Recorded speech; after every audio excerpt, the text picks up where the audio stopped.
makes a mockery of Rome. They must be punished.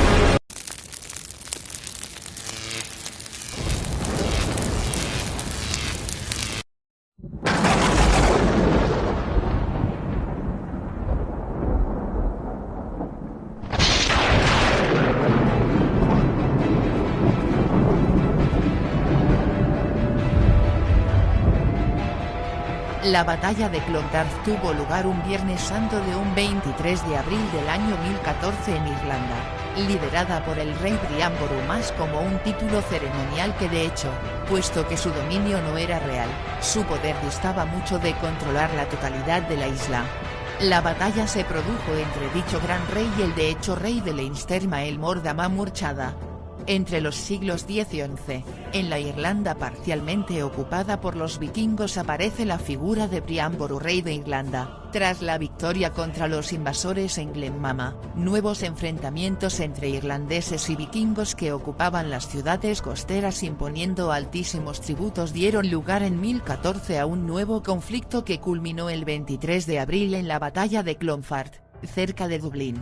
Dublín es un derivado del gaélico Dublin, Laguna Negra, que los normandos deletrearon como Debelin o Dublín.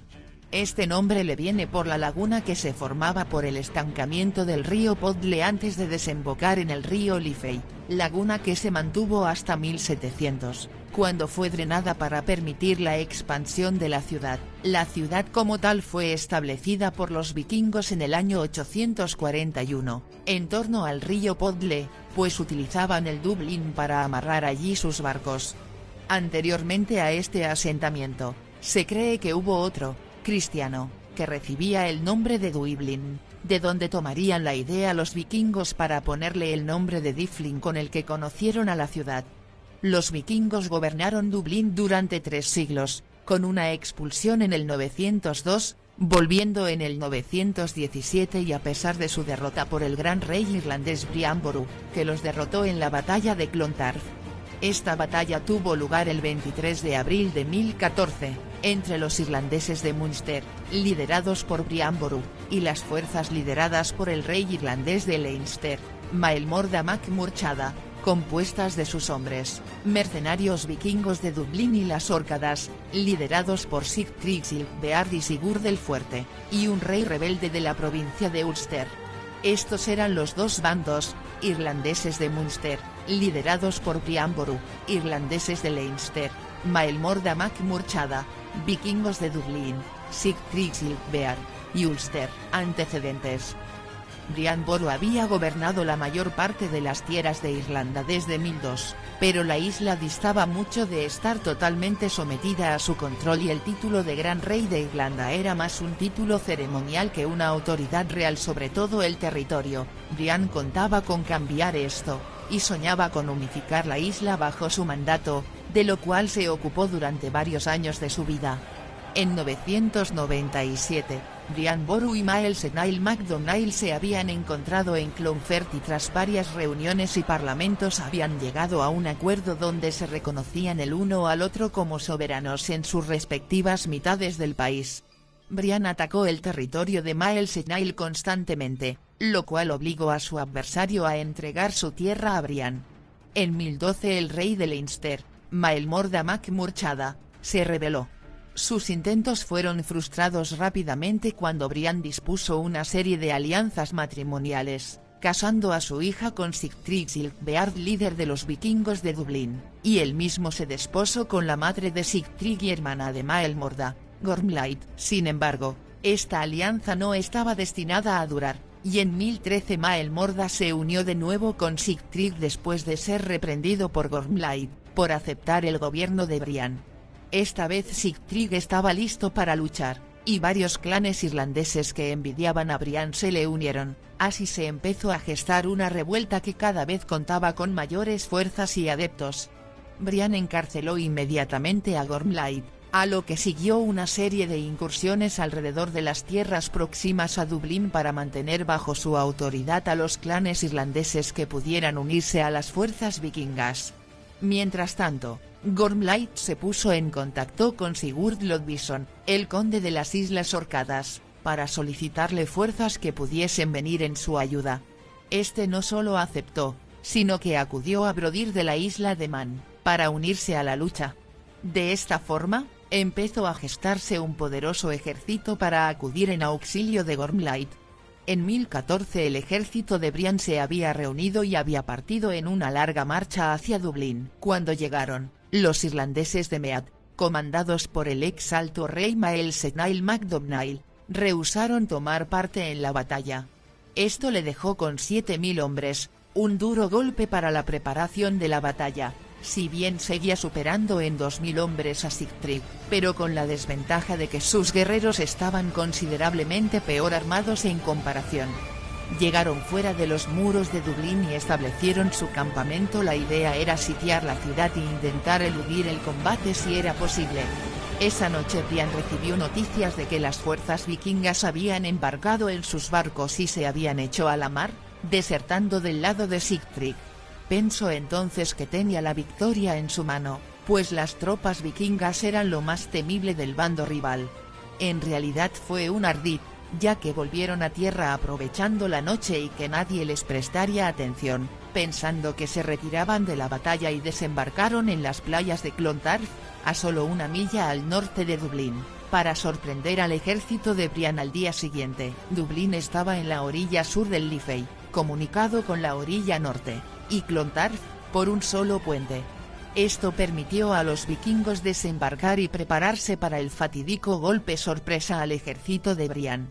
El día de la batalla, los enemigos del rey Brian Boru estaban formados por 5 grupos diferentes, habiendo dejado atrás 1000 guerreros para defender la ciudad en caso de fracasar en su cometido de derrotar al que se hacía llamar Gran Rey. Sigtryg no participó en la batalla, se quedó atrás con esos guerreros restantes para que quedase alguien que vengase la ignominia. Tan solo el hijo único de Sigtryg, un muchacho valiente, había dado un paso al frente con 1000 guerreros dublineses para presentarse en el flanco izquierdo de la tropa vikinga. El rey Mael Morda se presentó a su vez con 3000 de sus más avezados hombres en el campo de batalla. Eran muchos, pero no estaban tan preparados como los vikingos que luchaban por ambas partes del terreno. De dichos vikingos, los de las Orcadas eran 1000 en el centro y los de Brodir eran otros 1000 más en el flanco derecho de la arena de la playa. Por otro lado, el ejército de Boru se desplegó de manera parecida, con 1000 mercenarios vikingos en el ala derecha con 1500 guerreros de Connacht a su lado, bajo el liderazgo de sus respectivos monarcas, y 2000 de Munster estaban bajo el mando del hijo de Boru, Murchad. Ladeados por estos estaban los 1400 guerreros del hijo del príncipe Murchad, Zoir del Bachu Abriain y su tío Kudumilik. Mucho más lejos de allí estaban 1500 guerreros de Mael Setnail, que por el momento no harían absolutamente nada. La batalla comenzó a pronta hora de la mañana con varios duelos a los que se presentaban valientes a presentar su fuerza a la manera celta y escandinava y de los pueblos de costumbres ancestrales y barbarizadas en general, y a medida que ocurría esto, los dos ejércitos se acercaban gradualmente el uno al otro en busca del choque final de los guerreros. Los vikingos, ampliamente superiores en armamento y técnica marcial, se imponían con seguridad sobre las fuerzas de Boru, tal y como había de verse.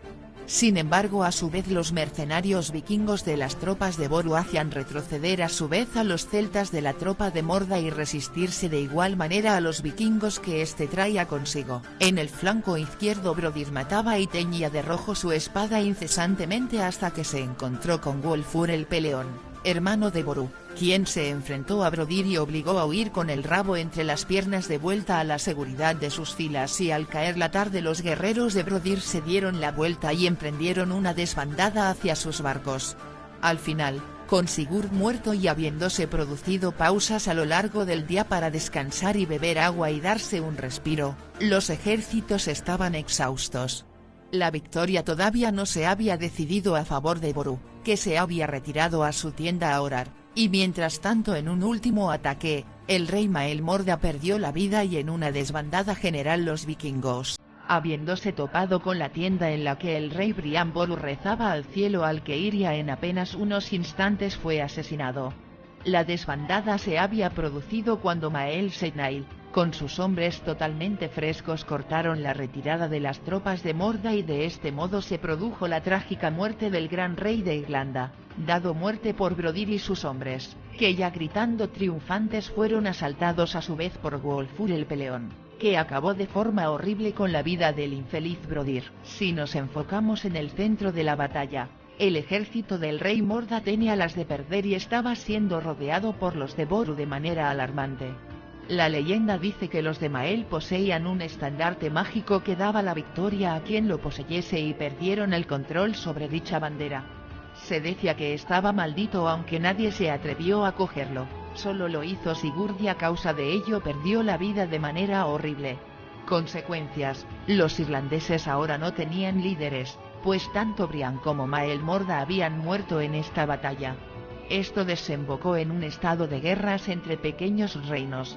Sigtri quedó prácticamente como único caudillo superviviente, aunque también sobrevivió Mael Senail, aliado de Brian. En el año 1018, Sigtri saqueó el monasterio de Keith. Su reinado en Dublín duró hasta el año 1036, en que fue obligado a abdicar por otro caudillo iberno nórdico, Edmercat mac Ragnail, muriendo en el año 1042. Sigtri fue conocido posteriormente como un mecenas de las artes, pues en el 990 creó la primera ceca, Casa de la Moneda, de Irlanda en Dublín, y en torno al 1030 fundó la Catedral de Christchurch, construcción de piedra más antigua de Dublín, catedral más antigua de Irlanda y única catedral de las Islas Británicas con origen danés. Finalmente, el gobierno de descendencia vikinga en Dublín finalizaría por completo en el 1171, cuando el rey Dermot MacMurrough de Leinster tomó la ciudad con ayuda de mercenarios anglo-normandos. En Irlanda, la figura de Brian Boru se convirtió en un héroe nacional, e incluso se compuso en su honor una canción conocida como la Marcha de Brian Boru, que ha recibido múltiples versiones. Si os ha gustado, no olvidaros de darle a like y compartir. Nos vemos en el próximo vídeo. Que la fuerza os acompañe, amigos y amigas. Saludos.